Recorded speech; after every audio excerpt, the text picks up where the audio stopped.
పూర్వం ఒక వ్యక్తి ప్రయాణమై ఈ పక్క ఊరు పోతూ ఎండలో నడుస్తున్నందున అలసి సొలసి చెమటలు పట్టగా కాసేపు విశ్రాంతి తీసుకుని వెళ్దామని ఒక చెట్టు నీడన కూర్చున్నాడు. బాగా అలసి ఉన్నాడు కనుక నిద్రమత్తు ఆవరించింది. ఆవలిస్తూ నిద్రపోవటానికి తనకొక పాన్పు లభిస్తే ఎంత బావున్నో కదా అని ఊహించుకున్నాడు. అతడు కూర్చున్నది ఒక గొప్ప కల్పవృక్షం నీడలో.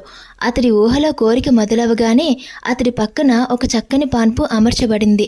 దాన్ని చూసి ఎంతో ఆశ్చర్యపోయి దాని మీద పడుకున్నాడు సంతోషంగా. వెంటనే అతనికి మరొక ఆలోచన వచ్చింది. ఒక సుందరాంగి వచ్చి శుతిమెత్తని తన పాదాలను ఒత్తితే ఎంత హాయిగా ఉంటుందో కదా అని అనుకున్నాడు. తలుపులో అనుకోగానే నిజంగానే ఒక సుందరాంగి వచ్చి తన పాదాలను శుతిమెత్తగా ఒత్తుతుండటం చూచి పరమానందభరితుడయ్యాడు. ఆ తరువాత అతనికి విపరీతమైన ఆకలి వేసింది. అప్పుడు అతడిలా ఊహించాడు, నేను కోరుకున్నవన్నీ నాకు ప్రాప్తిస్తున్నవి, నాకిక ఏదైనా ఆహారం లభించకపోతుందా అని అనుకున్నాడు. మరుక్షణంలోనే అతని ముందు రకరకాల రుచికరమైన పదార్థాలు, పిండి వంటలు కూడా ఉంచబడ్డాయి. సంతోషంతో వెంటనే వాటిని ఆరగించాడు. తృప్తిగా తిన్న తరువాత పరుపు మీద పడుకొని ఆ రోజు జరిగిన సంఘటనలన్నీ గుర్తు చేసుకున్నాడు.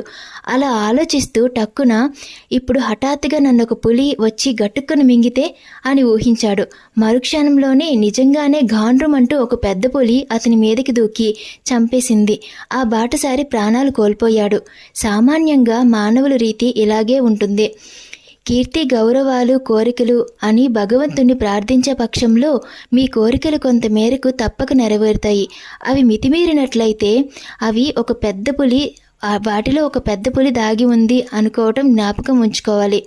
రోగం, శోకం, ధననష్టం, హాని మొదలైన ఈ పెద్ద పులులు సజీవమైన అంటే బ్రతికున్న పులుల కంటే 1000 రెట్లు గొప్పవి, భయంకరంగా ఉంటాయి అని తెలుసుకోవాలి.